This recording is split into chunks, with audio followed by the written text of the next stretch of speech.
शहर बीदर में कर्नाटका साहित्य संघ सभागार में भाजपा जेडीएस बीदर जिला व्यापार और वाणिज्य परिषद द्वारा एक संवाद कार्यक्रम आयोजित किया गया। इस संवाद कार्यक्रम में बीदर लोकसभा क्षेत्र से बीजेपी के उम्मीदवार भगवंत खुबा, बीदर दक्षिण के विधायक शैलेंद्र बेलदाड़े, विरूपक्ष गादगी, दत्तात्री नंदकुमार, सोमनाथ पाटिल, सोमशेखर पाटिल के अलावा अन्य उपस्थित रहे। इस अवसर पर सभी नेताओं ने संबोधित किया। केपी न्यूज के कैमरामैन पपुराज का कवरेज। ಕೈಗಾರಿಕಾ ಉದ್ಯಮಿಗಳಿಗೆ ಕಳೆದ 10 ವರ್ಷದಲ್ಲಿ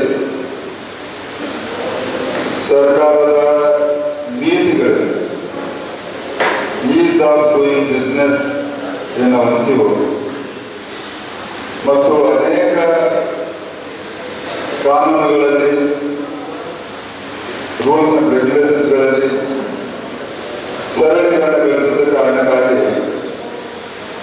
ಭಾರತದ ಜಿಡಿಪಿ ಈ ವರ್ಷ ವಿಶ್ವದಲ್ಲಿ ಎಲ್ಲ ಹೆಚ್ಚಿನ ಜಿಡಿಪಿ ಅಂತಂದ್ರೆ ನಮ್ಮ ಭಾರತ ದೇಶಕ್ಕೆ 10 ವರ್ಷದ ಹಿಂದೆ $2.2 ಟ್ರಿಲಿಯನ್ ಎಕಾನಮಿ ಇದ್ದಂತ ಭಾರತದ್ದು 10 ವರ್ಷದಲ್ಲಿ $4.2 ಟ್ರಿಲಿಯನ್ ಎಕಾನಮಿ ಆಗಿರೋದಕ್ಕೆ ಕಾರಣ ದೇಶದ ಪ್ರತಿಯೊಂದು ಕ್ಷೇತ್ರದಲ್ಲಿ ತನ್ನದೇ ಆದಂತಹ ಅಭಿವೃದ್ಧಿಯನ್ನು ಕಂಡಿದೆ, ಮುನ್ನಡೆದಿದೆ. ಭಾರತ ಇವತ್ತು ಅತಿ ವೇಗವಾಗಿ ಆರ್ಥಿಕ ಅಭಿವೃದ್ಧಿಯನ್ನು ಹೊಂದುವಂತಹ ದೇಶವಾಗಿದೆ.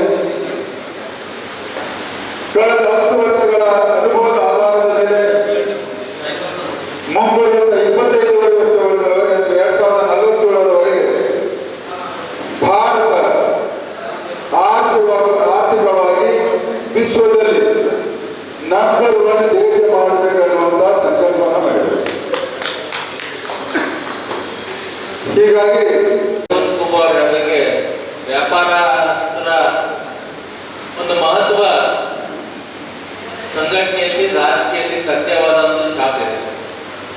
ಜನರು ವ್ಯಾಪಾರಸ್ಥರ ಕಡೆ ಬಹಳ ಜನ ನೋಡ್ತಾರೆ, ಅವ್ರ ನಿಲುವು ನಡೆ ಮತ್ತೆ ತೆಗೆದುಕೊಳ್ಳುವಂತ ನಿಲುವುಗಳ ಬಗ್ಗೆ ಕೂಡ ಮತದಾರ ಅವ್ರ ಮೇಲೆ ಕೂಡ ಡಿಪೆಂಡ್ ಇರ್ತಾರೆ.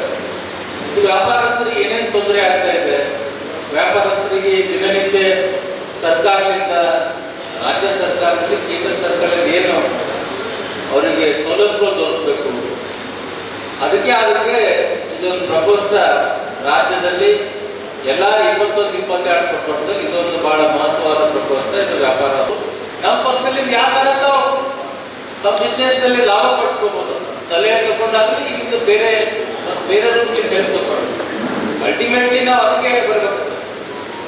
ಅದಕ್ಕೆ ಇನ್ನು ದತ್ತಾತ್ರಿ ಅವರು ಬಹಳ ಹುಷಾರಿದ್ದಾರೆ. ಇವಾಗ ನಮ್ಮ ಬಿಜಾಪುರದ ನಮ್ಮ ವಿಜಯ್ ಕುಮಾರ್ ಕೂಡ ತುಂಬಾ ಇಟ್ಟಿದ್ದಾರೆ. ಮೊದಲು ಕೂಡ ಅವರಿಂದ ನಾನು ಕೆಲಸ ಮಾಡಿದ್ದೀನಿ. ನಾನು ನಿಗಮ ಮಂಡಳಿ ಚೇರ್ಮನ್ ಇದ್ದಾಗ ಅದಕ್ಕೆ ಅವ್ರಿಗೆ ಸಂವಾದ ಮಾಡಿ ಅವರೆಲ್ಲ ನಿಮ್ಗೆ ಆನ್ಸರ್ ಕೊಡ್ತಾರೆ. ನಿಮ್ಗೆ ಏನೇನು ಬೇಕು ಟಿಪ್ಸ್ ಬಿಸ್ನೆಸ್ಸಿಗೆ ವಾಣಿಜ್ಯ ಕೊಡ್ತಾರೆ ಅಂತ ಹೇಳ್ತಾ ನಾನು 2 ಮಾತಿಗೆ ವಿರಾಮ ಮಾಡ್ತೀನಿ. ಪ್ರಕೋಷ್ಠದ ಬಗ್ಗೆ ಈಗಾಗಲೇ ಹೇಳಿದ್ದಾರೆ, ನಾನೇನು ಹೆಚ್ಚಿನ ಹೋಗಲ್ಲ. 2014ರ ಹಿಂದೆ ಇರ್ತಕ್ಕಂಥ ಸ್ವಾತಂತ್ರ್ಯ ಭಾರತಕ್ಕೂ 2014ರ ನಂತರ 10 ವರ್ಷದ ಸ್ವಾತಂತ್ರ್ಯ ಭಾರತವನ್ನು ನೋಡಿದಾಗ ಒಂದು ದೊಡ್ಡ ರೂಪಾಂತರವನ್ನು ನಾವು ಗಮನಿಸಿದ್ದೀವಿ. ಹೌದಲ್ವೋ? ಒಪ್ಪೋದಕ್ಕೆಲ್ಲ ನಾವು ಒಪ್ಪಬಹುದು. ನರೇಂದ್ರ ಮೋದಿ ಅವರು 2 ವಿಷಯ ಹೇಳಿದ್ರು. ಅಣ್ಣ ಒಂಚೂರು ನೋಡಿ, ಮೊಬೈಲು ಮಾತಾಡೋರು ನೋಡಿ, ಅಲ್ಲಿ ಈ ಕಡೆಗೆ ನಿಮ್ಮ ಕಡೆಗೆ ಮೊಬೈಲು. ಒಂದು 15 ನಿಮಿಷದಲ್ಲಿ ಕೆಲಸ ಮಾಡ್ತಾ ಹಲವಾರು ಜನಕ್ಕೆ ಜೀವನವನ್ನು ಕೊಟ್ಟಂತ ನಿಮಗೆ ಮತ್ತು ಈ ದೇಶದ ಅಭಿವೃದ್ಧಿ ಕಾರ್ಯದಲ್ಲಿ ತೊಡಗಿಸಿರ್ತಕ್ಕಂಥ ನಿಮಗೆ ನಾನು ವಿಶೇಷವಾಗಿರ್ತಕ್ಕಂಥ ಅಭಿನಂದನೆಗಳನ್ನ ಈ ಸಂದರ್ಭದಲ್ಲಿ ಹೇಳಕ್ಕೆ ಬಯಸ್ತೇನೆ. ನರೇಂದ್ರ ಮೋದಿ ಅದಕ್ಕಾಗಿ ವ್ಯಾಪಾರಸ್ಥರಿಗೊಂದು ನಿರಂತರ ಸಮಸ್ಯೆಗಳಿದ್ದೇ ಇರ್ತದೆ. ಲೇಬರ್ ಪ್ರಾಬ್ಲಮ್ ಅಂತ ಇರ್ತದೆ, ಅಂಗಡಿ ಬಾಡಿಗೆ ಕಟ್ಟಬೇಕಂತ ಇರ್ತದೆ, ಲೈಸೆನ್ಸ್ ಅಂತ ಇರ್ತದೆ, GST ರಿಟರ್ನ್ಸ್ ಫೈಲ್ ಮಾಡಬೇಕು, ವರ್ಷ ಟ್ಯಾಕ್ಸ್ ರಿಟರ್ನ್ಸ್ ಫೈಲ್ ಮಾಡಬೇಕು ಅಂತ ಇರ್ತದೆ. ಆಮೇಲೆ ಬೀದಿ ಬದಿ ವ್ಯಾಪಾರಸ್ಥರಿಗೆ ತೊಂದರೆ ಕೊಡುವಂತ ಟ್ರಾಫಿಕ್ ಪೊಲೀಸರು, ಇನ್ನು ಸಾಕಷ್ಟು ಸಮಸ್ಯೆಗಳಿದ್ದಂತ ವ್ಯಾಪಾರಸ್ಥರು ತಾವು ವ್ಯಾಪಾರ ಮಾಡಿ ಅದರಲ್ಲಿ ಲಾಭ ತೆಗೆದು ಎಲ್ಲರಿಗೂ ಕೊಡೋದೆಲ್ಲ ಕೊಟ್ಟ ನಂತರ ಉಳಿದ ಮನೆಗೆ ಹೋಗ್ಬೋದು ಅನ್ನುವಂಥ ಒಂದು ವ್ಯಾಪಾರದ ಪರಿಸ್ಥಿತಿ ಇವತ್ತು ನಾವೆಲ್ಲ ಕಟ್ಟಿದ್ದೀವಿ. ಈ ಚುನಾವಣೆ ದೃಷ್ಟಿಯಿಂದ ಇಲೆಕ್ಷನ್ ಕಮಿಷನ್ ಅವರು ಇರೋದ್ರಿಂದ ಮಾತಾಡಕ್ಕೆ ಅವಕಾಶ ಮಾಡಿಕೊಟ್ಟಂತ ವೇದಿಕೆ ಮೇಲಿನಂತ ಎಲ್ಲ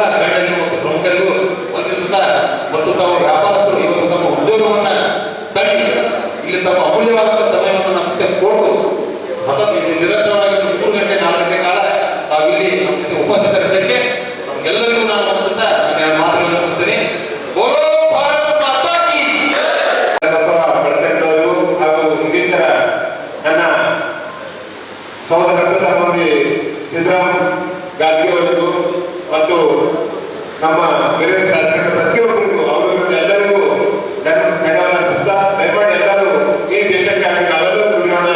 ಈ ದೇಶ ಇದ್ರೆ ನಾವಿರ್ತೀವಿ. ಈ ದೇಶದಲ್ಲಿ ನಮ್ಮ ಸಂಸ್ಕೃತಿಯಲ್ಲಿ